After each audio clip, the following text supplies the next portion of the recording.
Good evening, everyone. All right, welcome to the Kennedy Center. This is the Millennium Stage, our daily free performance series brought to you by our friends at Target. You can find us here at 6 p.m. 365 evenings a year to present the best in music, dance, theater, and more. If there's a performance that you'd like to see but you can't make it in person, we want to invite you to visit us online at www.kennedy-center.org. You can log on there and watch a streaming live broadcast of each night's performance at 6, and also choose from thousands of past performances in our online archive. Now tonight, we are of course very excited to have back with us the tennis scholars of the Southeast Tennis and Learning Center here to presenting the renowned Blacks and Wax production. And without further ado, won't you please join me in welcoming Cora Mastersbury. Good evening. Thank you so much for coming. I'm so happy to be back here. This is our first time being at the Kennedy Center in our full performance, so this is quite an honor. The vignette you're going to see today is called Movement to Monument, and I think that's self-explanatory. I want to take this opportunity to acknowledge some of the people that have made this possible. Of course, our illustrious friend and executive producer and patron, Mr. Reginald Van Lee, who is the chairman of the Washington Performing Arts Society, and the kids just love him. They call him Mr. Van Lee, Mr. Van Lee. I'd like to acknowledge the board of the Recreation Wish List Committee. I'd like to acknowledge some of the patrons and some of the sponsors, such as Geico and Mars and some of the other people who have made this possible, and acknowledge our special guest, Ms. Kathy Hughes, whom we unveiled. Stand up, Kathy.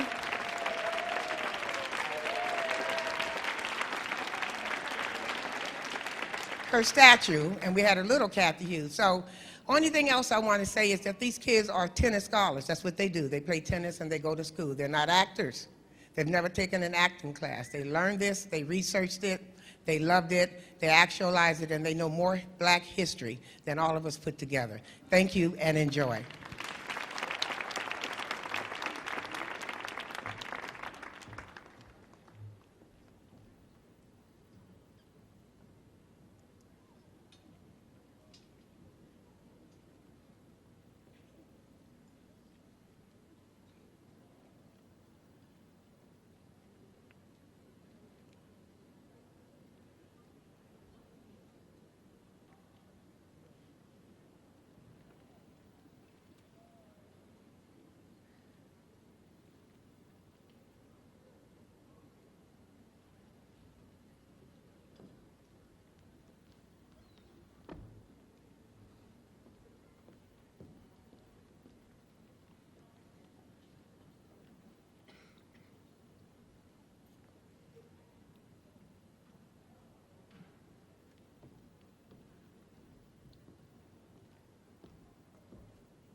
Ladies and gentlemen, the President of the United States, Barack Obama.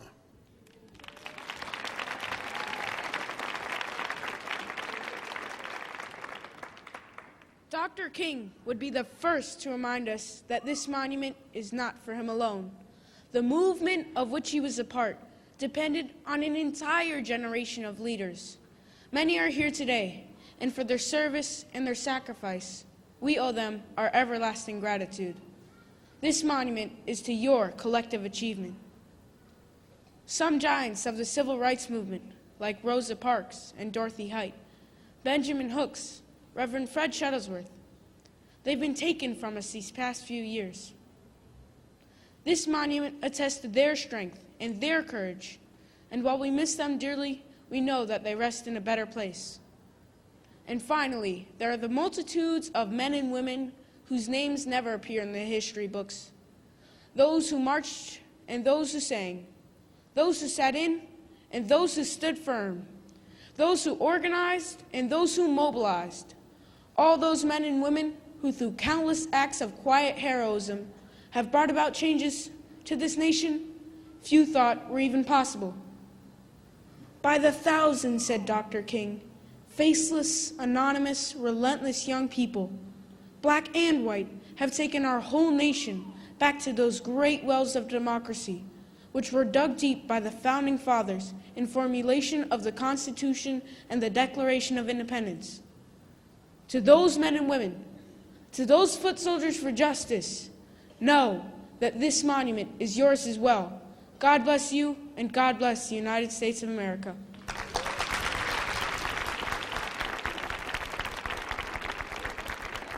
Wow, this is my monument? I never thought of it that way. As a matter of fact, I don't think my generation knows all about the movement that led us to this place in history. I remember my father, Dr. Arnold McKnight, the first director of the Southeast Tenants and Learning Center, telling me stories about the March on Washington. It sounded like it was crazy with people. Oh, and I have this assignment to read the latest poem from Maya Angelou. I need to get on that now. She wrote it about Dr. King. It's called Abundant Hope. I like the part that says, the whole man came forth with a brain of gentle wisdom to persuade quiet upon the loud misery of the mob.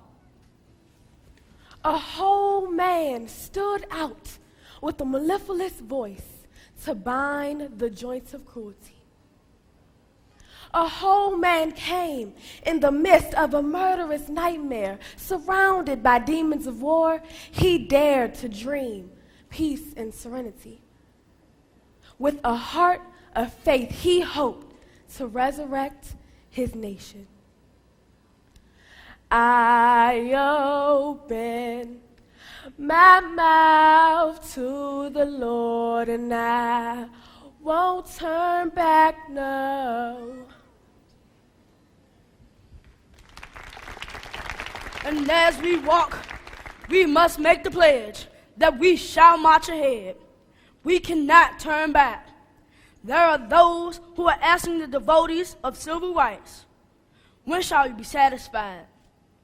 We will not be satisfied as long as our bodies, heavy with the fatigue of travel, cannot gain lodging in the motels of the highways and the hotels of the cities. We cannot be satisfied as long as a Negro's basic mobility is from a smaller ghetto to a larger one. We can never be satisfied as long as a Negro in Mississippi cannot vote and a Negro in New York believes he has nothing for which to vote. No, we are not satisfied, and we will not be satisfied until justice rolls like waters and mightiness like a mighty stream.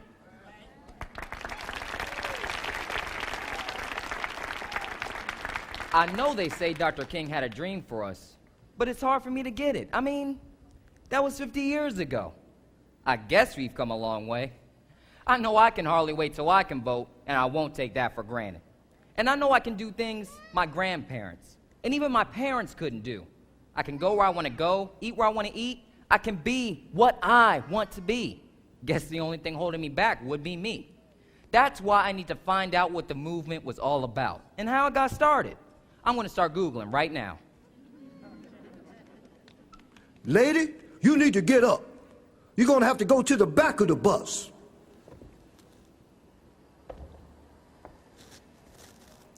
All I was trying to do is to get home. It was not prearranged. It just happened that the driver demanded I move to the back of the bus, but I did not feel like moving. I was quite tired after spending all day working. I just wanted to rest my feet and go home. I never thought for 1 minute that challenging the system that had oppressed me and my people for so long would ignite a bus boycott in Montgomery, Alabama. It lasted 382 days. My arrest leads to the abolishment of one of the most outrageous laws of the South, the right for blacks to sit anywhere on a public bus. I was born February 4th, 1913 in Tuskegee, Alabama, to a father who was a respected carpenter, James McCauley, and my mother, a school teacher, Leona Edwards. As an adult, I worked as a domestic worker and hospital aide. When I would not get up from my seat, it empowered our people to stand. I am Rosa Parks.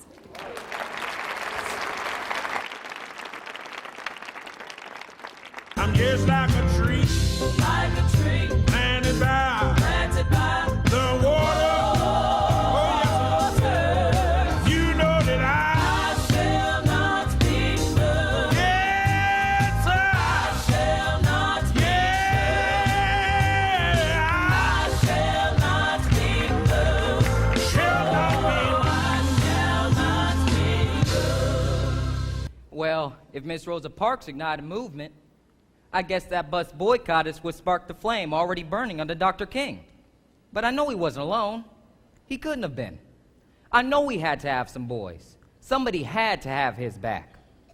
I've seen some dudes walking alongside him in these photos from the marches and meetings. Let me Google this. Look, right here. This dude is still alive. His name is Reverend Joseph Lowry. I'm so proud to even say that Dr. King and I started the Southern Christian Leadership Conference together in 1957. We were determined that the SCLC as a regional organization would work for civil rights through black churches throughout the South.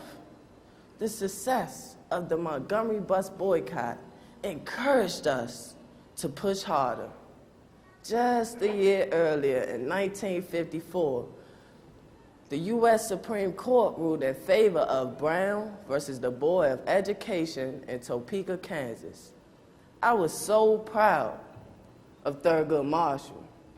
He was the attorney on our side. He was also responsible for helping black kids get the rights to go to school anywhere they wanted to go. Now, it didn't happen overnight.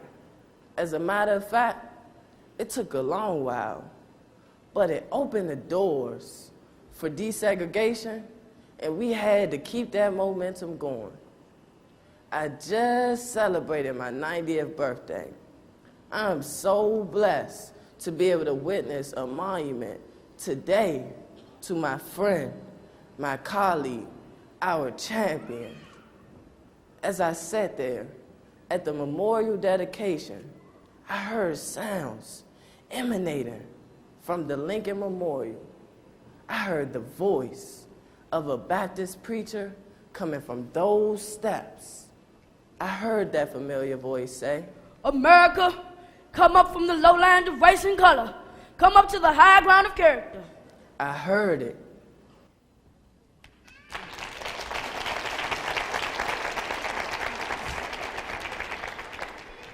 Separate educational facilities are inherently unequal. That is what the U.S. Supreme Court voted in our favor. I was ecstatic that we, as a people, were on our way to justice. We won a great victory for civil rights. I fought hard against discrimination. I knew it firsthand after being denied admission into the University of Maryland Law School because I was black. I am Thurgood Marshall, the proud descendant of slaves, a graduate from the all-black Lincoln University in Pennsylvania in 1930, and a law degree from Howard University in 1933. I was later nominated to the U.S. Court of Appeals in 1961, and then appointed to the Supreme Court itself in 1967, where I served for 24 years before retiring in 1991. A monument to Dr. King, a monument for the people. Look how far we've come.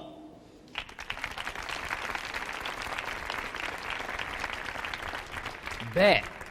We've come this far because of all the great people on the front line.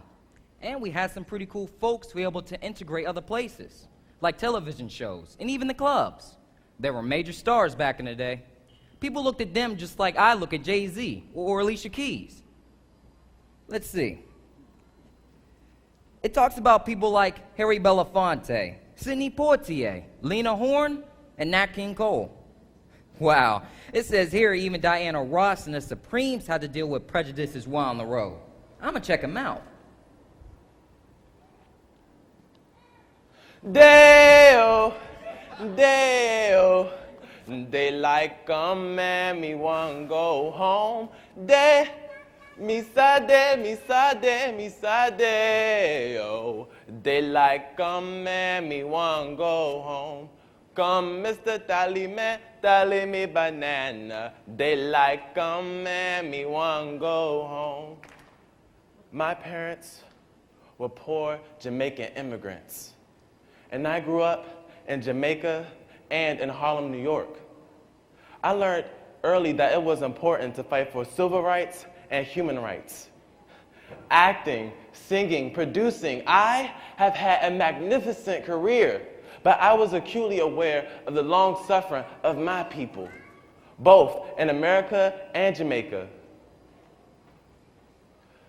I financially supported the Student Nonviolent Coordinating Council, SNCC, and participated in numerous rallies and protests. Yes, the fight for civil and human rights still continues, and it has been my greatest passion. In the 1980s, I led an effort to help people in Africa. I came up with the idea to record a song with other celebrities to help raise funds for famine relief in Ethiopia. We Are the World was the outcome, written by Michael Jackson and Lionel Richie. We raised millions, and it was an international hit. Of course you remember it.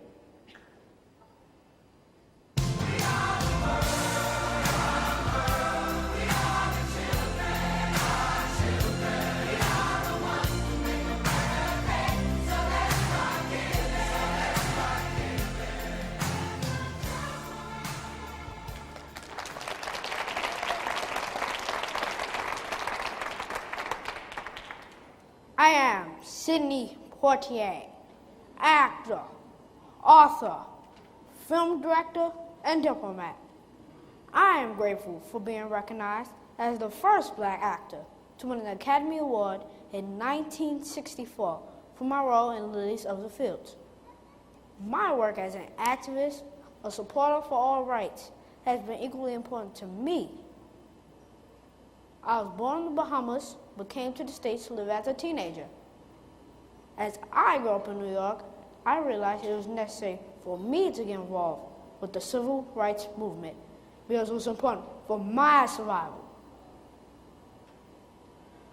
Some of us really had a rough time during our careers fighting segregation and ridicule from our own people. I remember my old friend, Nat King Cole. He was never given any credit for all the money he raised for civil rights. Now, he was a champion for the movement. That's why, darling, it's incredible that someone so unforgettable thinks that I am unforgettable too.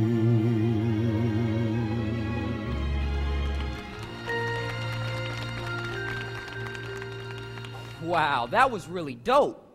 Our history is filled with people who really went through some stuff, and they still managed to push back and make something happen. Yeah, I need to do a little more research. Oh, and I got to finish this poem by Dr. Angelou. Martin Luther King faced the racial mountain of segregation and bade it move. The giant mound of human ignorance, centuries old and rigid in its determination, did move. However slightly, however infinitesimally, it did move. I will go, I shall go, I'll see what the end will be.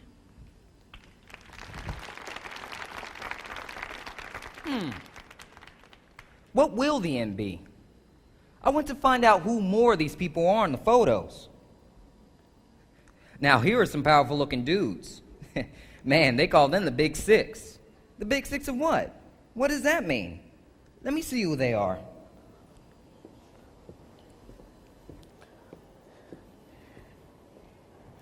I am Whitney Young, a member of what the others called the Big Six.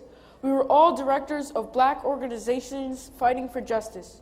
As executive director of the National Urban League, I changed what was initially a social welfare agency into a major civil rights organization. It was very important that I dedicate my life to transforming the lives of Negroes, and it was necessary that I push the United States to develop a program to uplift our people.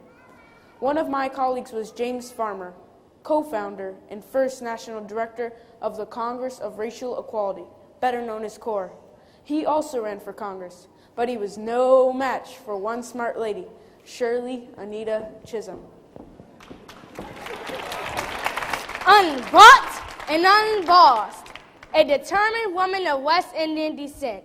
I am Shirley Anita St. Hill Chisholm, the first black woman elected to Congress and to hold the office for 7 consecutive terms, from 1969 to 1983.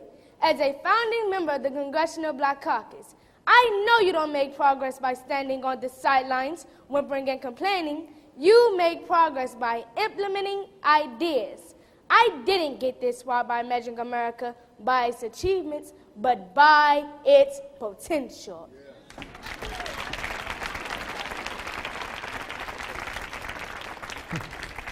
Wow, Shirley Chisholm. That woman was something. And she beat out that dude, James Farmer.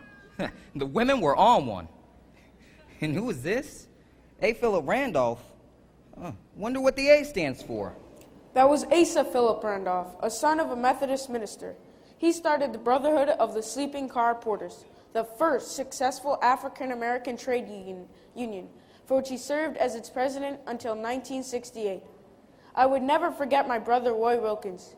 He served 22 years as executive director of the NAACP. That's the National Association for the Advancement of Colored People. He was very instrumental in the planning on the March on Washington. Wow, these brothers were on it. Looks like this brother was the youngster of the group, and has come a long way. He's still working. Congressman John Lewis, that's who I am today. And I've come a long way, starting my journey as a student. Inspired by the activism surrounding the Montgomery bus boycott and the words of Dr. King, which I heard on radio broadcast. I organized sit-in demonstrations at segregated lunch counters in Nashville while attending American Baptist College. In 1961, I volunteered to participate in the Freedom Rides, which challenged segregation at interstate bus terminals across the South. I was named chairman of the Student Nonviolent Coordinator Committee, and at the age of 23, it was my honor to be an architect of and the keynote speaker at the historic March on Washington in August 1963. It wasn't just us political leaders rallying behind the march. There were some very talented and important celebrities that went side by side with Dr. King. You've met some of them, but we cannot forget Sammy Davis Jr. and Lena Horne.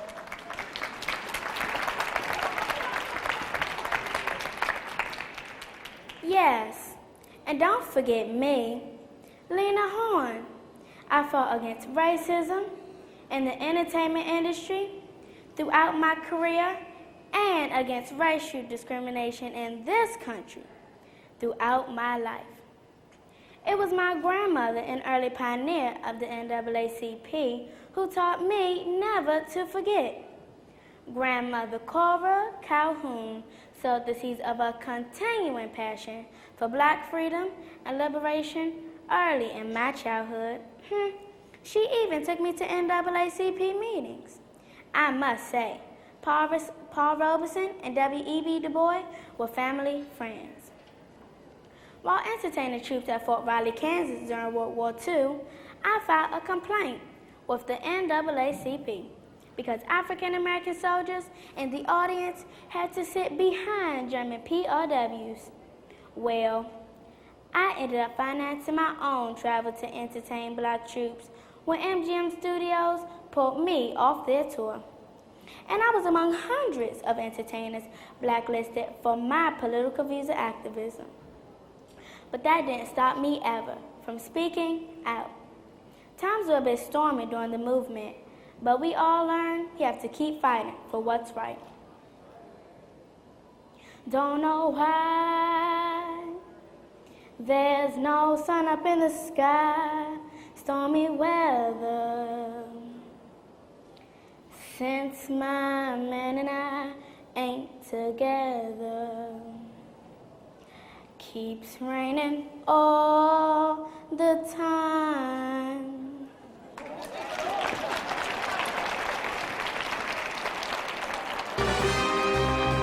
Mr. Bojangles. Hey, hello there. Mr. Bojangles. Don't tell anyone, but my real name is Samuel George. But please call me Sammy Davis Jr. My life as an entertainer during the 50s and 60s was not always a bed of roses. Yes, I won Grammy and Golden Globe and Emmy Awards, and I was the only black member of the Rat Pack with Frank Sinatra and Dean Martin. We made some very good movies. But I often had to stand my ground, and I refused to play in many nightclubs that practiced segregation. You're darn right, I was a champion for the movement. I was there for the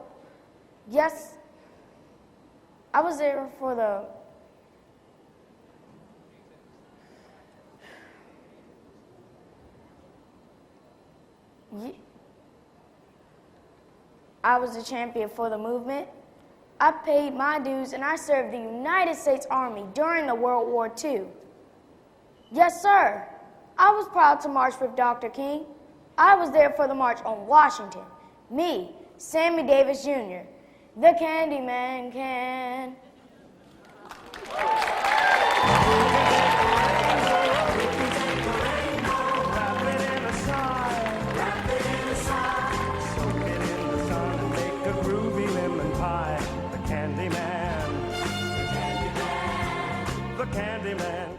Man, from the little dude Sammy Davis Jr. to a congressman who's still working today to the fine Miss Lena Horne. Oh, you know, for back in the day. Man, Dr. King's backup was serious. But wait, I'm sure there were some sisters who stood side by side with the political dudes. Let me check one of my books here.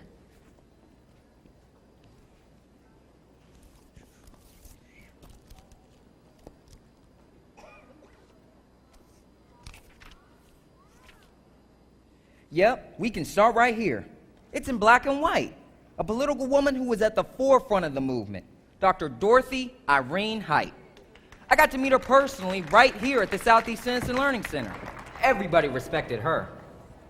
I stood on a platform only a few feet away from Dr. Martin Luther King Jr. as he delivered his famous I Have a Dream speech on August 28, 1963. I am one of the few women who participated in the highest levels of the civil rights movement and one of the only women who helped organize this historic event. I was inspired by Mary McLeod Bethune, not only to be concerned, but to use whatever talent I had to be of service in the community. I became the national president of the Delta Sigma Theta sorority in 1947 and the president of the National Council of Negro Women in 1957. I was awarded the Presidential Medal of Freedom by President George Bush in 2004, and I was awarded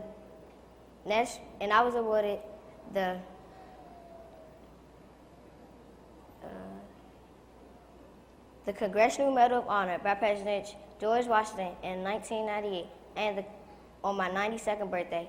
I am grateful I lived long enough to witness the first African-American president, Barack Obama. I wanted to make sure that he was working hard So I visited the White House 21 times after he took office and before I died at the age of 98 in April 2010. Now, what are you waiting for? Get to work. There is so much more to do. A woman's work is never done.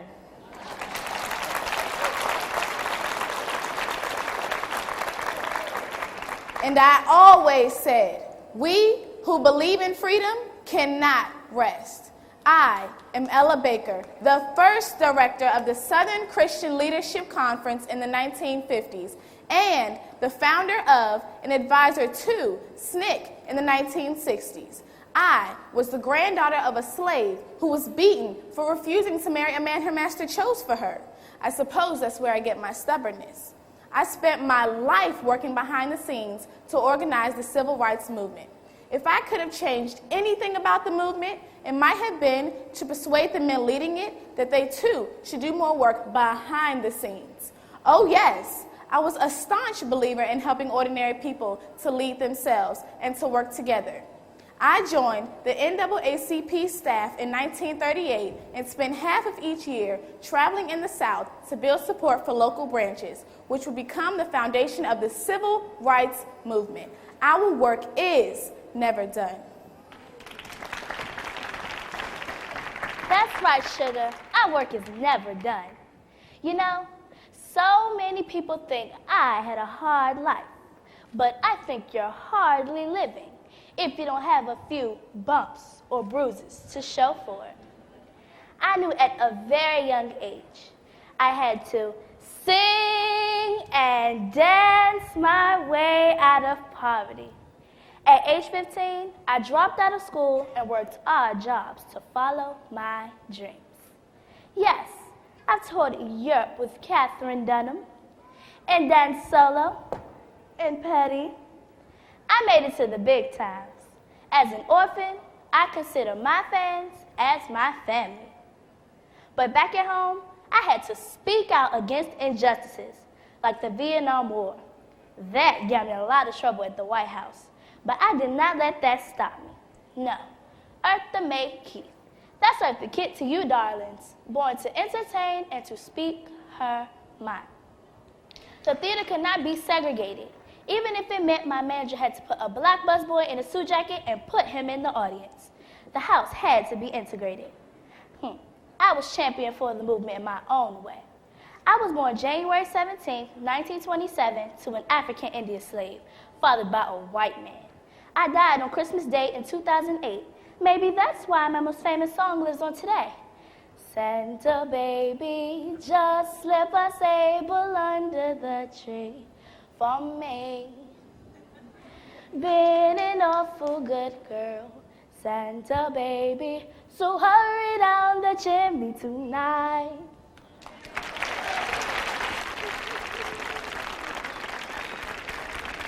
I just love the idea of strong black women from different hoods all fighting for the same thing, civil rights. Oh, the poem, back to the poem. Martin Luther King brought winds of healing to his country, reeling unsteady with the illness of racial prejudice. Screams of vulgarity could not silence him. Firebombs and dogs could not take his voice away. Lord, don't move your mountain, just give me strength to climb it. He hummed old gospels, encouraging the folk to act beyond their puny selves. You don't have to move that stumbling block, Lord, just lead me round it. Leader to those who would be led, and hero to millions.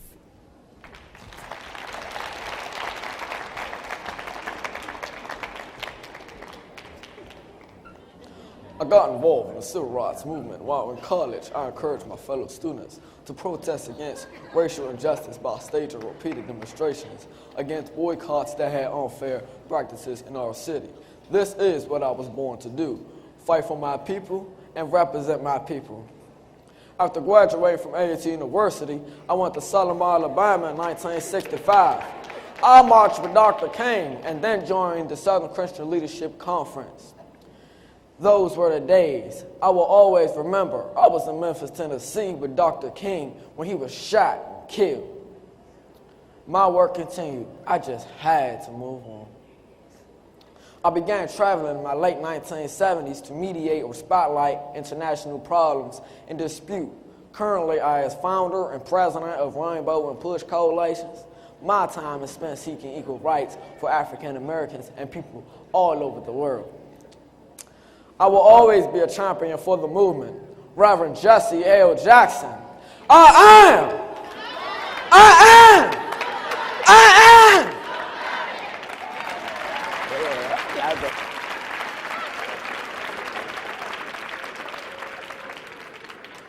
I was a school teacher for most of my life. I believe education is the key to political power.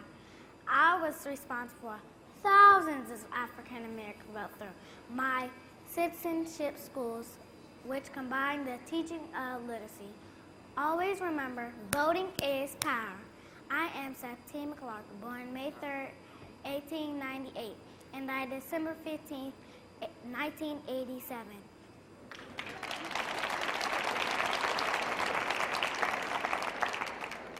My world changed dramatically on June 12, 1963, when my first husband, Medgar Evers, was shot to death outside our home in Jackson, Mississippi, by white supremacists. It took me over 30 years to make the courts bring justice to my Medgar, and they did. I continue to work in the movement with the NAACP and the Development Medgar Evers Institute, which promotes the civil rights and economic development.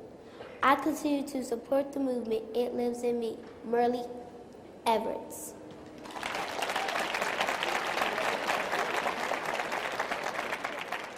I was named after the singer Marian Anderson. Well, it turns out I'm not a singer, although I studied piano and voice in my youth.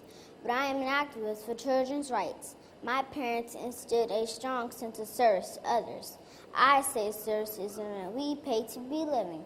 It is the very purpose of life and not something you do in your spare time. I am Marian Wright Utterman, founder of the Children's Defense Fund. I stand for children.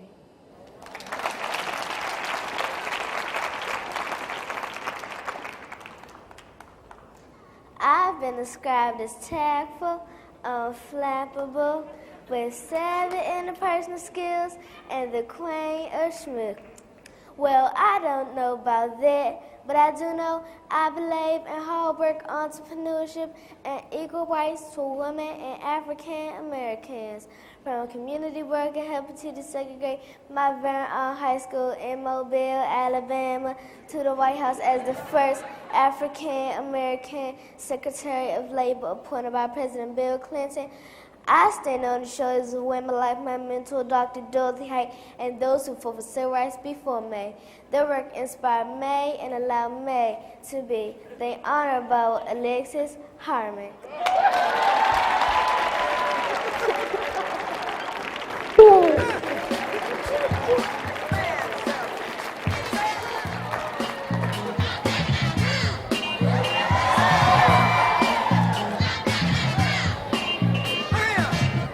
As I always said, if people want to know who James Brown is, all they have to do is listen to my music.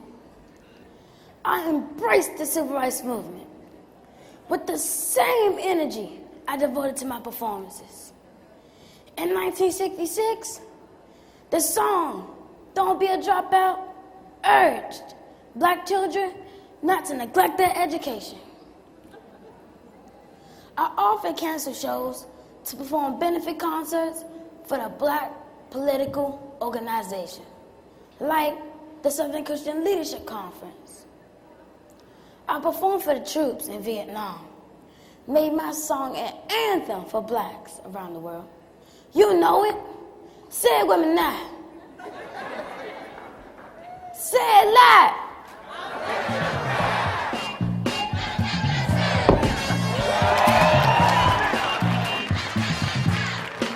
I'm black and I'm proud. Say it loud. I'm black and I'm proud. Say it loud. Oh. Oh, my bad. But you know that song still rocks. Woo! I love me some James Brown. Okay, but back to my research, because I'm into something here. I've just discovered some of the most important people in the movement. This has been a rough road to the monument. But I do know before the monument, we got the Martin Luther King Jr. holiday. I read here, even Coretta Scott King, Dr. King's wife, was involved in the movement. I'd like to hear what she has to say. I met Martin in Boston, where I was attending the New England Conservatory of Music on scholarship, studying for an advanced degree in voice and violin. My life was changed forever after we married June 18, 1953. I completed my degree and we moved to Montgomery, Alabama. Martin had accepted an appointment as pastor of Dexter Avenue Baptist Church. I marched with my husband, prayed for my husband, and staged freedom concerts as fundraisers for the SCLC. When he was assassinated, I worked relentlessly on fulfilling Martin's work by building the Martin Luther King Jr. Center for Nonviolent Social Change as a living memorial to him. I remember a young Stevie Wonder marching and urging everyone to sign the petition to make January 15th a national holiday in the United States. Thank you, Stevie Wonder.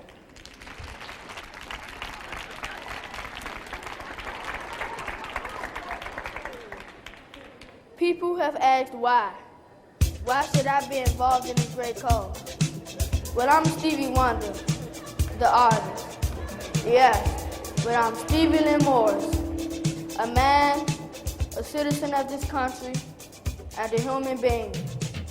As an artist, my purpose is to communicate the message that can better improve the lives of all of us. I'd like to ask all of you, just for one moment, if you will, just to be silent and just to hear and think in your mind the voice of Dr. Martin Luther King. I have a dream today that this will be the day when all of God's children will be able to sing with a new meaning. My country, 'tis of thee, sweet land of liberty, of thee I sing. Land where my fathers died, land of the pilgrim's pride. From every mountainside, let freedom ring.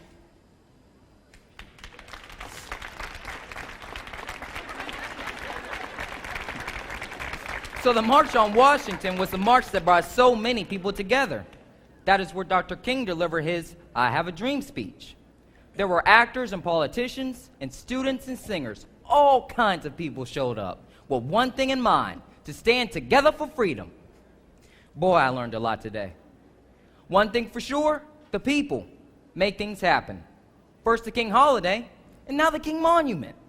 Wow. And finally, I'm at the end of Dr. Angelou's poem. I think she was right on it. All creeds and cultures were comfortable in his giant embrace, and all just causes were his to support and extol through sermons and allocutions with praise songs and orations. He preached fair play and serenity, from handcuffs and prison guard, from leg irons in prison bars. He taught triumph over loss, love over despair, hallelujah over the dirges, and joy over moaning. Fear not, we've come too far to turn back. We are not afraid, and we shall overcome. We shall overcome. Deep in my heart, I do believe that we shall overcome someday. Shall overcome. We shall overcome. We shall overcome someday. Oh, deep in my heart, I do believe that we shall overcome someday.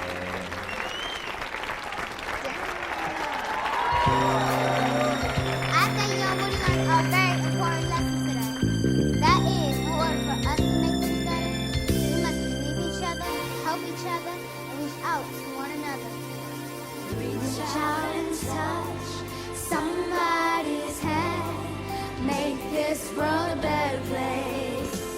If you can, reach out and touch somebody's hand. Make this world a better place.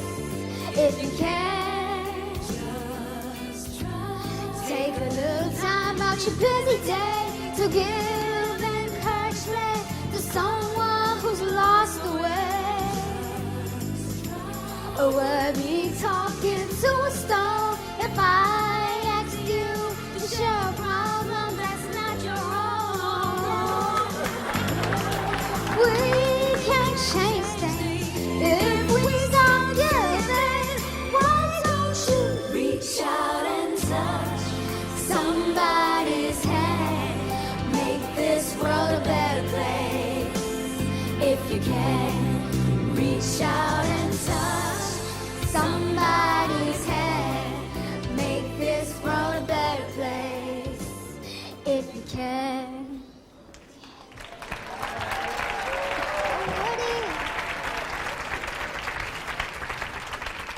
I got it. The movement hasn't stopped. It took lots of folks with lots of determination to make things better for me and for you too. The King Memorial is more than just a monument. It's here to remind us of hope and justice and equality for us all. I have to get my boys down there to see this. Guess we'll bring a few youngins too. Hey, we might just impress them. Wow, this is cool. A monument for the people.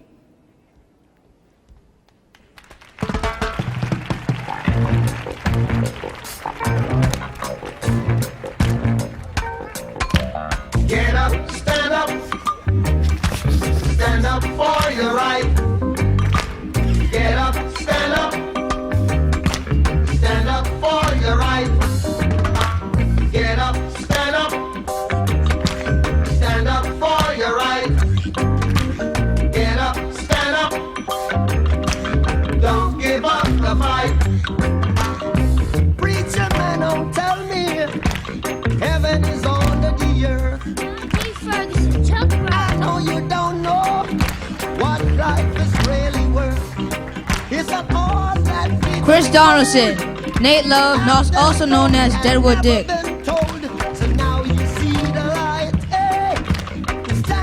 Caleb Calloway, Caleb Shaw Watson. Get up, stand up for your right. Juan Lobos, Dr. Michael Eric Dyson. Stand up, don't give up the fight. Samara Akita as the First Lady of the Stand up for your right. Megan Lilly as Mary Elizabeth Bowser. Don't give up the fight. Kayla Wiggins, Eunice Hunter Carter. Great God will come from the sky. Kiana Wiggins, Harriet Tubman. And make everybody feel high. But if you know what Jayla life Ferris, is worth, Kathy Hughes. you will look for yours on earth. And now when you see the light, Darian Miley, Ben Ali. stand up for your right. Get up, Michaela Austin as Diana Ross in the Supreme. stand up for your right. Get up, Maya Spencer, Florence Bell. don't give up the fight. Life is your right. Get up, Jay Williams, Mary Rose. stand up for your right. Lord, Lord, get up, stand up, keep us struggling. Billy Hackney, iron clean as a teeth. You're sick and tired of your ism, schism, game, dine and go to heaven in the Jesus name, Lord. We know when we Skylar Thomas as Ida B. Webb. Almighty God is a living man. You can fool some people sometimes, but you can't fool all the people. Kobe Williams all as the Henry time. Box Brown. So now we see the light. What you gonna stand up for? Tika Flowers, Annie Francis Lee. Get up, stand up in the Lord. Give it up, stand up for your Alicia Hart as Annie Turnbull Malone. stand up. Don't give up the fight. Don't give Miyazi Sai Rivers as Zora Neale Hurst. stand up for your right. Get up, Zaila Akita as Layla Ali. don't give up the fight. Get up, Kamari Coleman as Malcolm X. stand up for your right. Taywan Friend as Gordon Parks.